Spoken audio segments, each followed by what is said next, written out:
Mitos y leyendas. La maldición del oro de Moctezuma.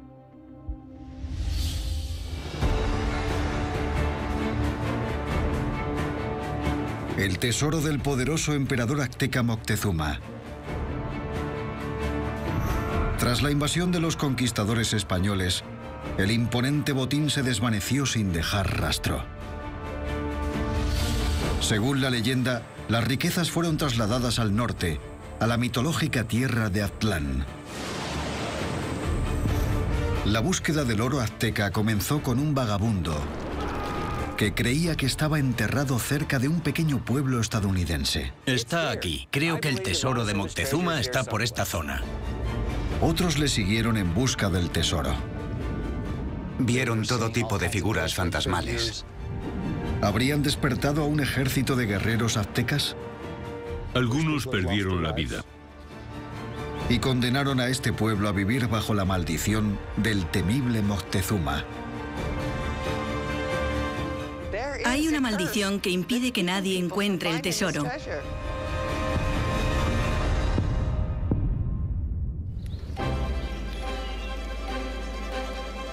Esta historia comenzó hace ya 100 años. Un día de verano de 1914, un viejo buscador de oro pasó pedaleando por el cañón Johnson en Utah, al sudeste de Estados Unidos. Se llamaba Freddy Crystal y tenía prisa por llegar a un pueblo llamado Kanab. La gente de Kanab pensaba que Freddy estaba un poco loco, y lo parecía. Tenía la mirada enajenada, no se peinaba, no se afeitaba. No era la típica persona que solía llegar al pueblo. Y sin duda, Freddy Crystal tenía una historia curiosa que contar. Les dijo a los habitantes de Kanab que el tesoro de Moctezuma estaba enterrado cerca de su pueblo. Si le ayudaban a encontrarlo, todos se llevarían una parte. No era el tipo de historia que esta gente sensata estaba acostumbrada a oír.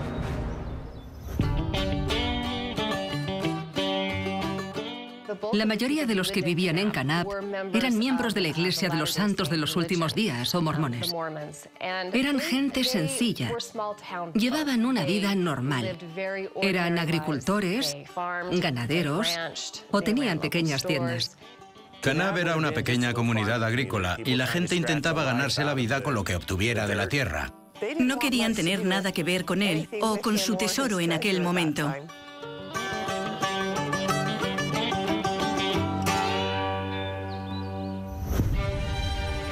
Freddy no alcanzaba a comprender cómo podían renunciar a uno de los mayores tesoros del mundo. Cuando los españoles lo vieron por primera vez, se quedaron atónitos ante tal cantidad de jade, turquesa, plata y oro.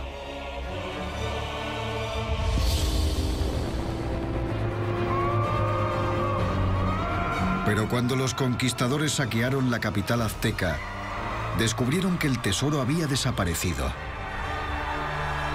Incluso cuando se enfrentaron a una muerte atroz, los aztecas se negaron a revelar dónde habían escondido el tesoro.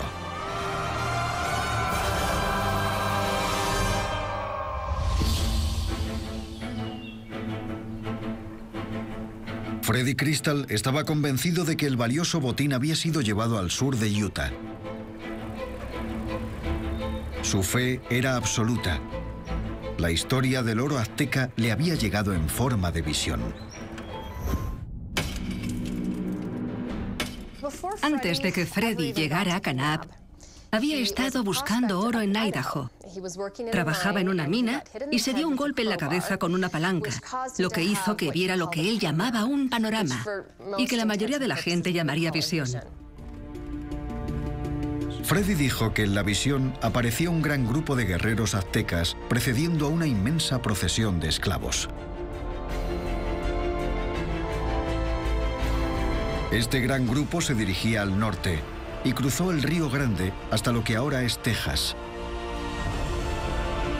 Luego atravesó Nuevo México y Arizona hasta alcanzar el río Colorado.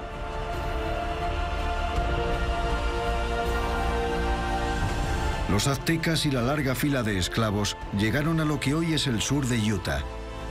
Pero de repente, la visión de Freddy Crystal empezó a desvanecerse. Los aztecas y los esclavos desaparecieron por completo.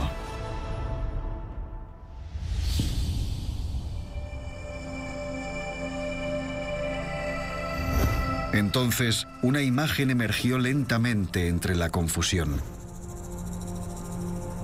Era una antigua talla en la roca, llamada petroglifo. Freddy se quedó totalmente anonadado. ¿Por qué había visto a unos guerreros conduciendo a una reata de esclavos miles de kilómetros al norte de las tierras aztecas hasta lo que hoy es el sur de Utah?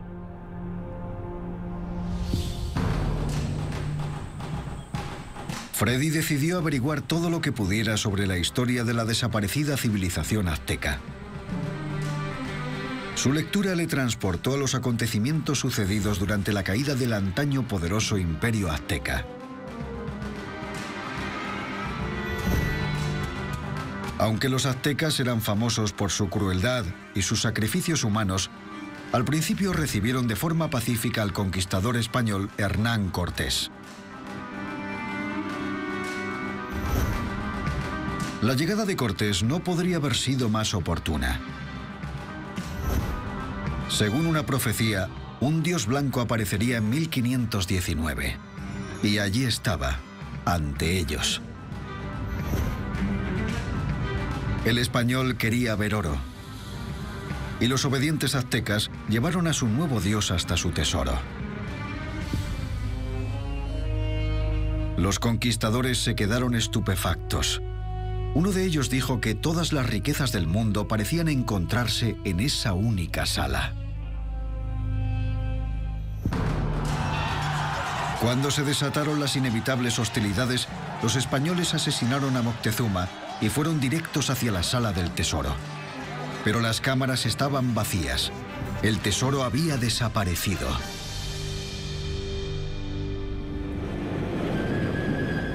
Sin embargo, los españoles no habían llegado tan lejos para renunciar sin más al botín más grandioso que jamás habían visto sus ojos.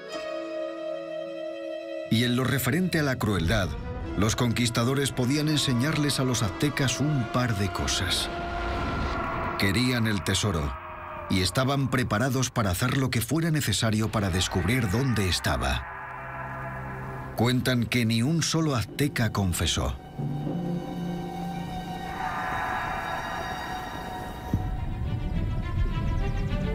Freddy leyó relatos posteriores, según los cuales el tesoro había sido trasladado al norte, hacia la mitológica tierra original de los aztecas, Aztlán, situada en lo que ahora es el sudoeste de Estados Unidos. Cuenta la leyenda que guerreros aztecas fueron enterrados junto con el tesoro en una cueva y que su misión era proteger el tesoro del emperador de cualquiera que intentara robarlo. Al fin Freddy comprendió el significado de su visión. Estaba convencido de que había visto al ejército de esclavos que trasladó el tesoro hasta el río Colorado. En ese punto, la visión se volvía borrosa. Pero entonces descubrió una pista prometedora que Freddy creía marcaba la ubicación del tesoro de Moctezuma. Tenía una pista. Había visto un petroglifo tallado en una pared roja. El sudoeste de Estados Unidos está lleno de rojos cañones cubiertos con miles de petroglifos. Que Freddy encontrara uno en concreto entre todos parecía una tarea imposible. Era un callejón sin salida.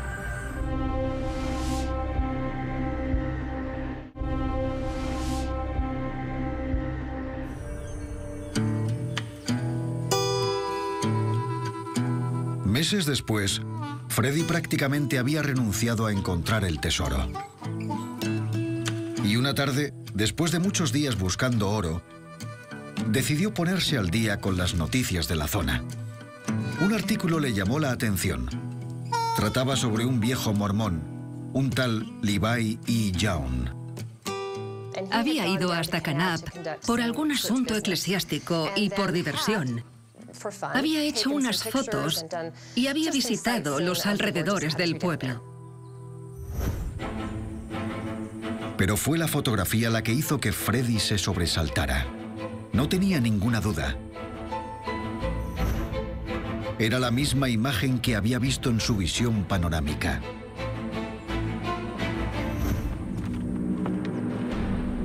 Levi Young le había indicado dónde estaba. En la pared de algún cañón, cerca de un pueblo llamado Kanab. Freddy se montó en su bicicleta y recorrió casi 500 kilómetros hacia el sur. Estaba convencido de que por fin se iba acercando al mítico tesoro.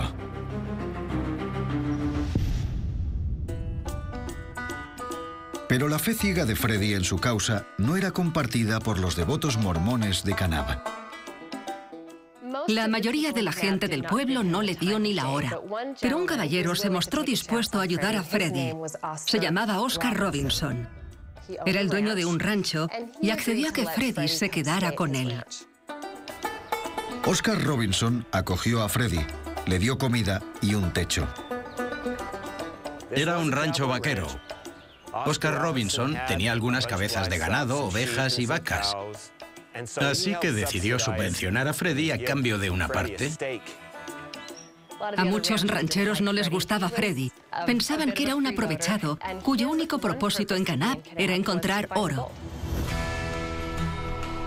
Freddy estaba en el sitio adecuado. El rancho Robinson se encuentra justo en medio del cañón que rodeaba Kanab, el territorio perfecto para buscar petroglifos.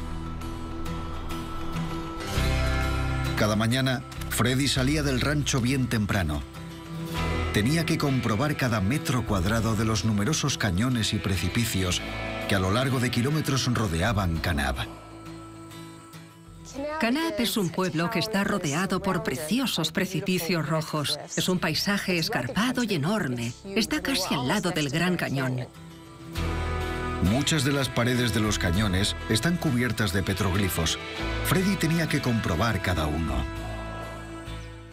Para una sola persona, intentar encontrar la ubicación exacta era una tarea abrumadora. Pero no para Freddy. Era un hombre con una misión dictada por una visión. Buscó por las colinas durante 2 años, mientras los rancheros acudían todas las noches al rancho Robinson a reírse de él y decirle que estaba loco. Freddy seguía enseñando la fotografía a cualquiera que le dirigiera la palabra.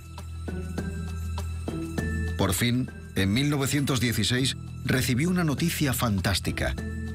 Un hombre había visto el petroglifo que según Freddy marcaba la ubicación del tesoro. Crystal no podía creer que se le hubiera pasado. Estaba a poco más de 3 kilómetros del rancho Robinson, pero pronto entendió cómo. Alguien le dijo que habían volado la pared en la que estaba. Parece que un granjero había creado un refugio bajo la piedra para almacenar heno. Y sin saberlo, había reducido la pista crucial para hallar el tesoro de Moctezuma a un montón de arena en un instante. Freddy Crystal se tomó la noticia bastante mal y desapareció tan repentinamente como había llegado. La gente de Kanab asumió que no volvería a ver al hombre de mirada enajenada e historias de tesoros perdidos.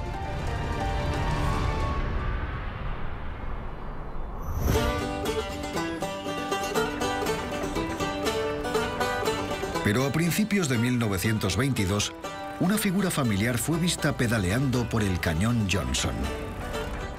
Se sorprendieron mucho cuando 6 años después Freddy volvió a aparecer por el pueblo. Freddy fue directo al rancho Robinson. Tenía una noticia fantástica para Oscar, su antiguo socio. Le contó que había pasado los últimos 6 años en México, buscando un mapa. Tras la repentina destrucción del petroglifo, Freddy, desesperado, intentó recordar su visión. Había visto la inmensa procesión de esclavos marchándose de lo que ahora sabía era la capital del imperio azteca, Tenochtitlán. Enfurecidos al no encontrar el tesoro, los españoles destrozaron la ciudad azteca y la reconstruyeron como Ciudad de México. Freddy viajó a la ciudad, donde oyó un interesante rumor. Según contaban, uno de los aztecas capturados por los españoles tenía un mapa. Y ese mapa revelaba la localización del tesoro de Moctezuma.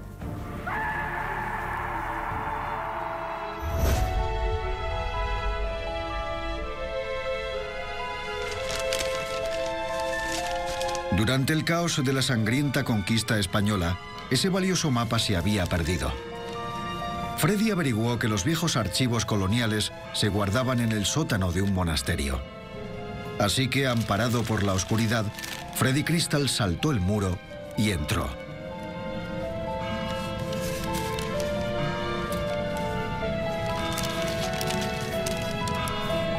Por fin encontró justo lo que andaba buscando.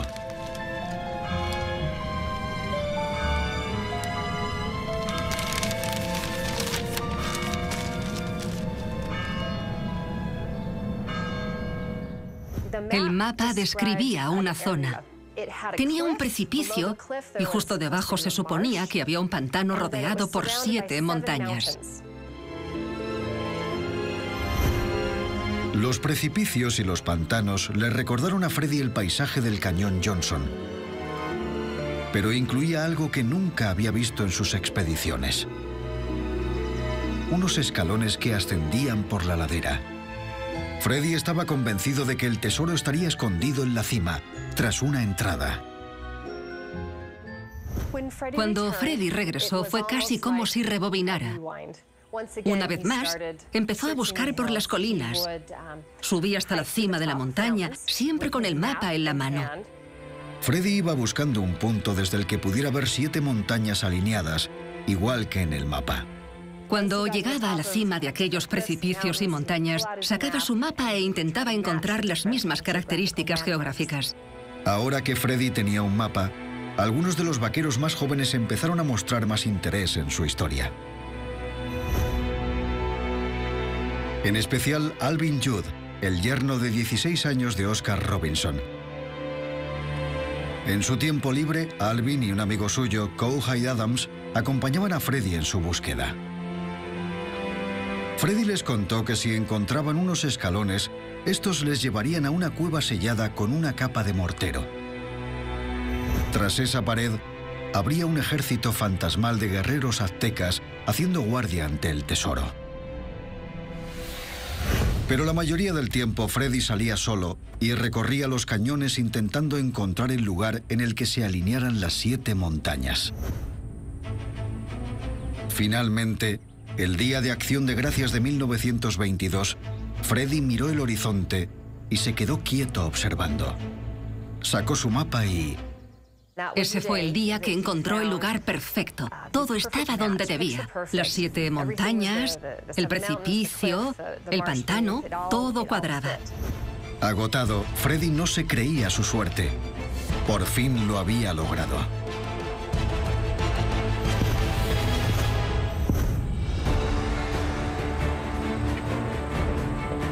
Reunió a los jóvenes vaqueros, Alvin Judd y Cowhide Adams, y se dirigieron al que creía que era el precipicio que contenía la cueva del tesoro.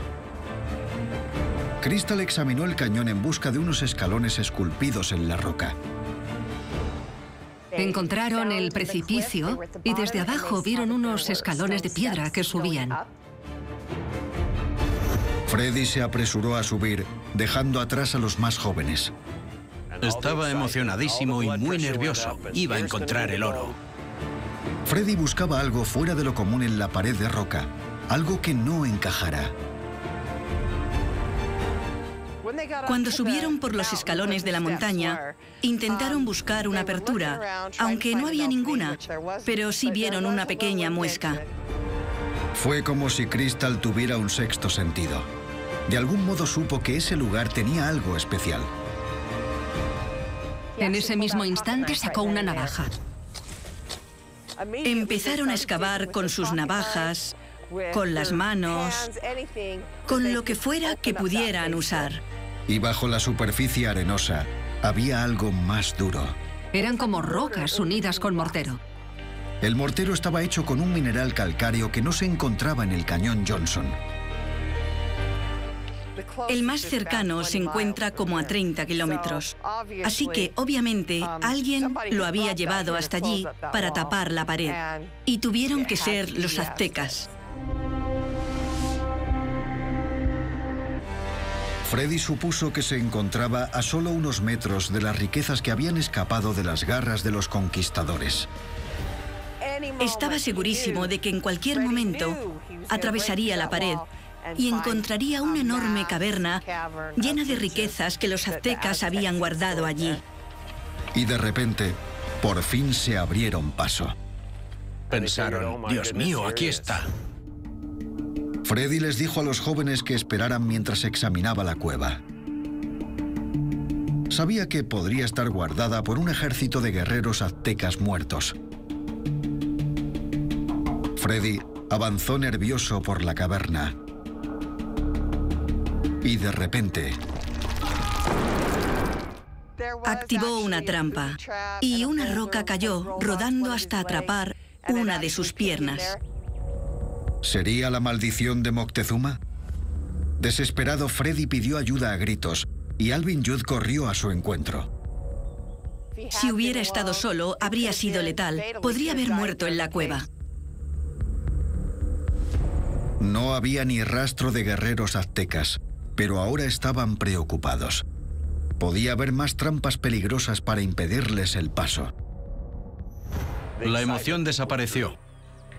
Ese encuentro con la muerte cambió el ánimo entre el trío de cazatesoros.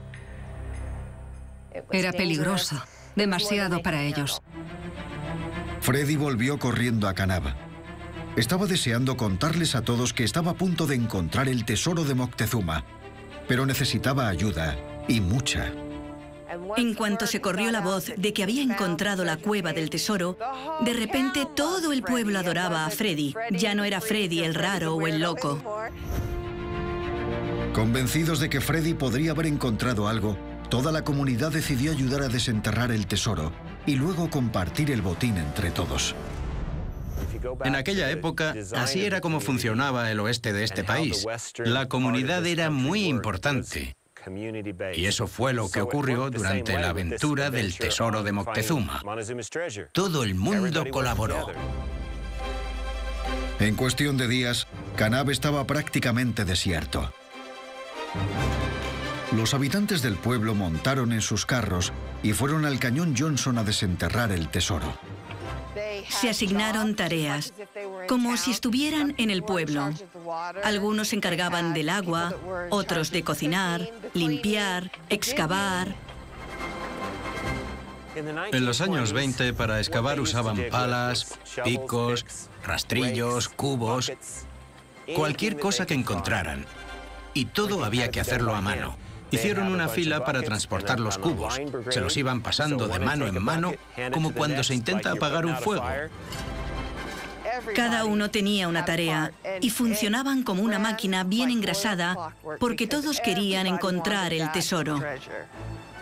Estos rancheros y granjeros se ganaban la vida con su trabajo y lo dejaron de lado por Freddy Crystal. En los años 20, Kanab era una de las comunidades más aisladas de Estados Unidos, pero sabían que abandonar la ciudad por completo podría llamar la atención de forma indeseada. Tenían un pueblo provisional en el cañón Johnson y unos cuantos se quedaban en Kanab para que pareciera que la ciudad seguía activa, como siempre. La gente de Kanab estaba acostumbrada a pensar de forma independiente. En 1912 habían elegido el primer concejo formado solo por mujeres. El Consejo de Mujeres había impuesto una multa para todo aquel que dijera en alto la palabra tesoro. Querían tomar precauciones para asegurarse de que ningún forastero oyera la palabra tesoro y llegara reclamando parte del oro. El Consejo de Mujeres retuvo la información que en aquella época no llegaba muy lejos fácilmente. Pero a pesar de los esfuerzos del Consejo de Mujeres, pronto se extendieron los rumores. Estaban pasando cosas raras en el condado de Kane. Hay una historia de dos hombres de Salt Lake City que habían oído que algo pasaba en Kanab y, curiosos, se dirigieron hacia allí. Cuando llegaron a Kanab, todos los negocios estaban cerrados y no había nadie en casa. Según parece, un mozo de cuadra se había ido de la lengua y les había indicado a los forasteros cómo llegar al cañón Johnson. Al llegar y acercarse a la gente que estaba trabajando, alguien les apuntó con un arma y les dijo que tenían que marcharse. Y eso hicieron. Sin preocuparse por los intrusos, la gran excavación seguía su curso.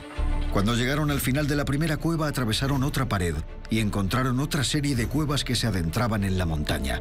Pero no había ni rastro de oro, solo toneladas de tierra. La gente empezó a dudar de que hubiera ningún tesoro que encontrar.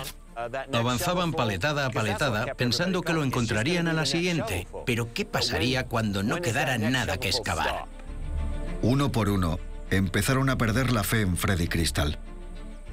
Poco a poco, empezaron a abandonar la búsqueda y volvieron a sus granjas, a sus familias y a su antiguo modo de vida. Pero unos pocos no cejaron en su empeño, impulsados por la idea del tesoro. Algunos sí se quedaron, confiando en la siguiente paletada. Después de 2 largos años, los cazatesoros estaban a punto de llegar a la última cueva. Todos tenían el oro en la mente. En cualquier momento lo encontrarían con la siguiente paletada. Cuando por fin atravesaron la pared de la cueva, se encontraron con una visión desoladora. Alguien me dijo que encontraron un viejo casco español y creo que medio mocasín o algo así, pero no había mucho para todo el tiempo que habían invertido. No había nada de oro, o no pudieron encontrarlo. No me puedo ni imaginar lo que sentirían. Pero Freddy Crystal se había pasado 10 años buscando el tesoro y no estaba dispuesto a renunciar. El propio Freddy estaba desanimado, así que volvió a examinar el mapa. Entonces se le ocurrió que los túneles probablemente fueran un escondite provisional para el tesoro y que donde tenían que buscar era bajo la tierra que acababan de sacar de la cueva. Freddy dijo, ¿sabéis qué? Tenemos que excavar en el sitio donde llevamos 2 años echando tierra encima. El repentino cambio de planes de Freddy cayó como un bombazo. A la gente del pueblo no les sentó nada bien. Llevaban muchísimo tiempo vaciando los túneles y ahora les decía que tenían que volver a trasladar toda la tierra. Así que perdieron el interés. En 1924, con las manos vacías, la gente del pueblo abandonó por fin la excavación y dio la espalda al hombre que les había llenado la cabeza con historias de tesoros. Un día, Freddy desapareció sin más y nadie supo qué le había pasado en realidad. Se llegó a especular con que la gente del pueblo se había enfadado con él y que alguien le había asesinado. Se dijo que había sido asesinado por el tiempo que les había hecho perder, o también para quitarle su mapa. Otros creyeron que había despertado la ira de Moctezuma y pensaron que no sería el último en morir buscando el tesoro.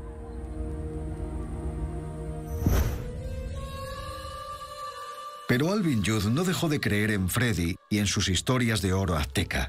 Y en cuanto tenía algo de tiempo libre... Mi abuelo subía a excavar con sus hermanos. Se pasó allí arriba 30 años o más.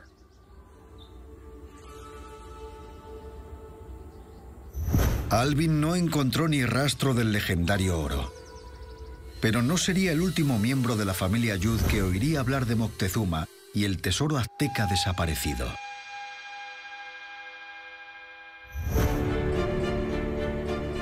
Freddy Crystal había llegado al rancho de Oscar Robinson en 1914. Casi 70 años después, apareció otro forastero hablando de Moctezuma y su tesoro perdido. Se llamaba Raymond Dillman.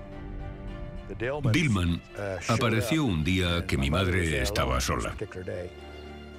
Se acercó una furgoneta verde.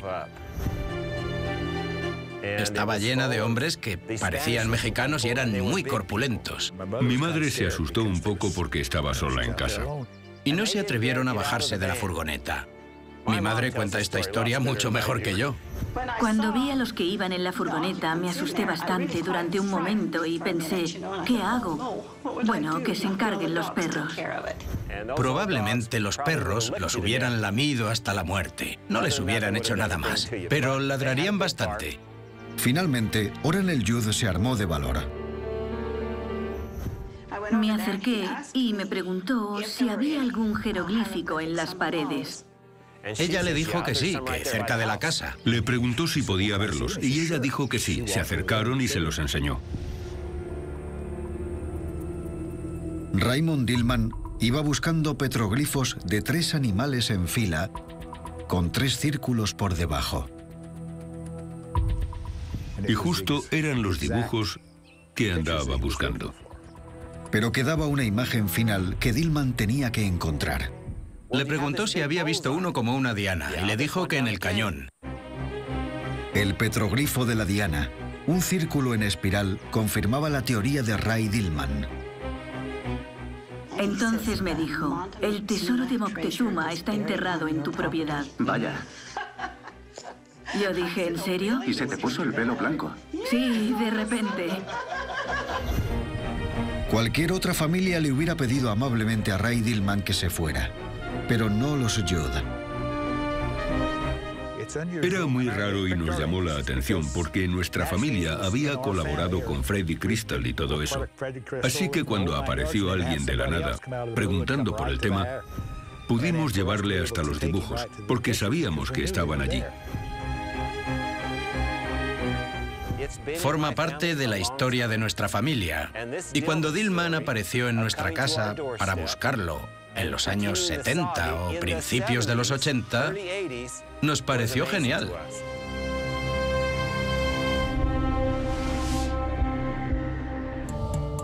Raymond Dillman les contó a los Yud que se había pasado los últimos 16 años estudiando una serie de tablas llamadas las Piedras Peralta. Estas piedras fueron encontradas en los años 50, enterradas bajo una autopista de Arizona. Algunos creen que son un mapa para hallar la legendaria mina del holandés en Arizona. Pero Ray Dillman creía que las piedras le habían llevado directamente a los petroglifos del rancho Yud, donde afirmaba que se encontraba el tesoro de Moctezuma. Según Dillman, sus antepasados eran aztecas e indios americanos, y eso le había permitido descifrar los símbolos de las piedras. Y si el mapa de piedra era suficiente para Ray Dillman, también lo era para Bruce y Brent Yud. Los hermanos se hicieron con una excavadora y bajaron al cañón en busca de la diana. Y así empezamos a excavar. Tras unos cuantos días de excavación, había un enorme montón de tierra y rocas en la base del precipicio. La tierra bajo la diana en espiral había quedado expuesta y pronto realizaron un macabro descubrimiento. Huesos. Un montón de huesos. La mitad de los cuerpos estaban quemados. Nos quedamos de piedra porque nos había dicho que estarían ahí. Pero no solo había huesos. Llegaron a un saliente y de repente un pequeño objeto cayó rodando hacia ellos. Llegó a nuestros pies y todos retrocedimos pensando que era un cráneo. Entonces vimos que era un recipiente con una tapa de barro y dentro había 213 turquesas. Todavía no era el tesoro de Moctezuma, pero parecía una buena señal de las riquezas que les esperaban. Justo por encima había una roca de aspecto extraño que les hizo pensar que iban por buen camino. La llamamos la roca del sacrificio. Era suficientemente grande para tumbar en ella a un hombre de altura media y la atravesaba una grieta por la que podría caer la sangre hasta llegar al saliente. Ese descubrimiento hizo que los hermanos recurrieran a sus libros de historia. Rápidamente lo aprendieron todo sobre la costumbre de los aztecas de realizar sacrificios humanos. ¿Habrían encontrado el lugar donde fueron ejecutados los esclavos que llevaron el tesoro desde la capital azteca a principios del siglo XVI? Pensé, caramba, aquí sería donde los sacrificaron, porque la sangre caería por el filo del precipicio. Pensamos que ahí sería donde los aztecas sacrificaban a la gente. Siguieron excavando y bajo el precipicio encontraron unas cuantas piedras planas. Retiramos la piedra que lo cubría y el agujero estaba lleno de arena. Nos metimos y nos pusimos a excavar. Bajamos como 3 metros y pensábamos que íbamos a encontrar un túnel o la entrada a la cueva. Puede que en la próxima paletada. Tenía medio metro de diámetro, justo para que cupiera una persona. ¿Y qué encontramos? Más huesos. Estaba claro que los hermanos Yud habían descubierto una tumba. ¿Pero pertenecerían esos restos a los esclavos aztecas que habían trasladado el tesoro desde el sur? La respuesta resultó ser que no. La datación por carbono reveló que los esqueletos eran de alrededor de 2000 años antes de Cristo. 3500 años antes de la caída de Moctezuma. No eran los huesos de los esclavos aztecas. Fue un duro golpe para Brent y Bruce, que detuvieron su búsqueda. Sin embargo, los hermanos siguen convencidos de que el tesoro de Moctezuma existe y de que se encuentra en algún lugar en los alrededores de Kanab. Y ahora Bruce afirma que sabe dónde está escondido parte del tesoro. Probablemente sé dónde hay parte del tesoro, pero nunca iré a buscarlo. No lo intentaré. Bruce cree que es demasiado peligroso ir en busca del tesoro. En Kanab hablaban en susurros de que el tesoro pudiera estar maldito, pero eso no detuvo a nadie.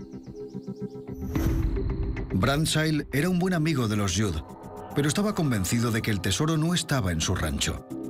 Pensaba que se escondía bajo este lago, justo al norte de Kanab. También creía que los aztecas se detuvieron ahí después de huir de los españoles, y que estas tierras formaban parte de su mitológica patria original, Aztlán. Los aztecas decidieron que tenían que marcharse y llevarse el tesoro a otra parte, así que volvieron a su patria, a estas tierras. Sabían que tenían que esconderlo donde Cortés no lo encontrara. Brandsile dijo que cuando llegaron los aztecas, el lago no existía. Los esclavos excavaron un túnel en el precipicio, escondieron el tesoro e inundaron el valle. Su hijo Lon nos lo explica. Probablemente habría entre 4.000 y 6.000 guerreros. La teoría es que sacrificaron a los guerreros que trajeron el oro. Los aztecas creían en la vida en el más allá, así que su misión era proteger esta zona. Brand compró material de buceo para explorar la cueva submarina, pero los buzos pronto encontraron problemas. Vinieron unos buzos profesionales desde San Francisco y trajeron un equipo que valía miles de dólares, pero el equipo no dejaba de fallar y tuvieron todo tipo de problemas.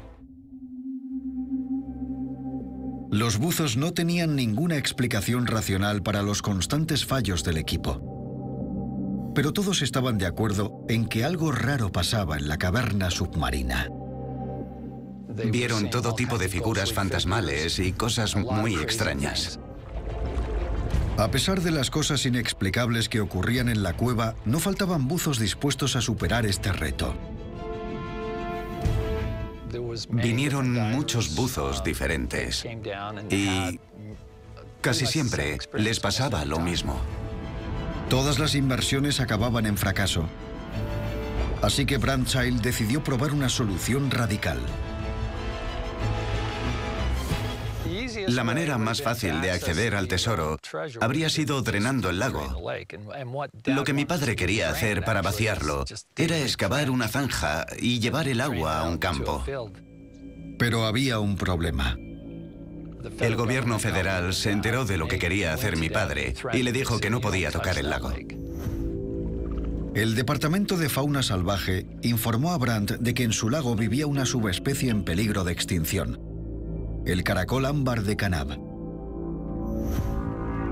Si mataba a un solo caracol, Brandt tendría que pagar $50.000. Como los caracoles le bloqueaban el acceso por el lago, Brandt elaboró un nuevo plan. Trajo a unos obreros para taladrar el techo de la cueva. Pero uno de ellos tuvo una extraña experiencia. Dijo una cosa rarísima. Me contó que miró a una loma y vio a un indio vestido con ropas tradicionales y armado con una lanza. Yo le dije, venga ya. Se puso a trabajar otra vez y cuando miró para ver si seguía ahí, había desaparecido. Si se trataba de una advertencia, los obreros decidieron ignorarla. Poco después, llegaron a una cueva. Y cuando sacaron el taladro, se quedaron atónitos. Cuando sacaron el taladro, había copos de oro en la punta. Era un avance increíble, y tenían que ver lo que había dentro de la cueva. Decidieron bajar una cámara. Y según cuentan, cuando la bajaron, pudieron ver una estatua y algunas cosas apiladas. Pero el entusiasmo de su hallazgo se vio ensombrecido por la tragedia. Esa noche, uno de los obreros llegó a casa y murió de un ataque al corazón. Y según creo, unas semanas después su mujer también falleció. Entonces, Brandt recibió la visita de un misterioso indio americano. Mi padre me dijo que le había pasado algo rarísimo. Apareció un indio y le había dicho que el tesoro estaba ahí, pero que debía ser usado para los indios, para unir a las tribus indias, y que algo malo le pasaría si seguía buscándolo, así que tenía que renunciar a él. No podemos perturbarlo. Es el destino. Está escondido y protegido por los guerreros que lo dejaron ahí. Finalmente, Brandt decidió renunciar a la búsqueda del tesoro de Moctezuma. En septiembre de 2002, falleció en un accidente de coche. Algunos consideran las circunstancias de su muerte un poco misteriosas. Brandt Child murió en el cañón Marysville cuando se chocó contra un caballo. Muchos creen que pudo haber sido porque perturbó la tranquilidad del tesoro que está maldito. Hay una maldición que protege el tesoro.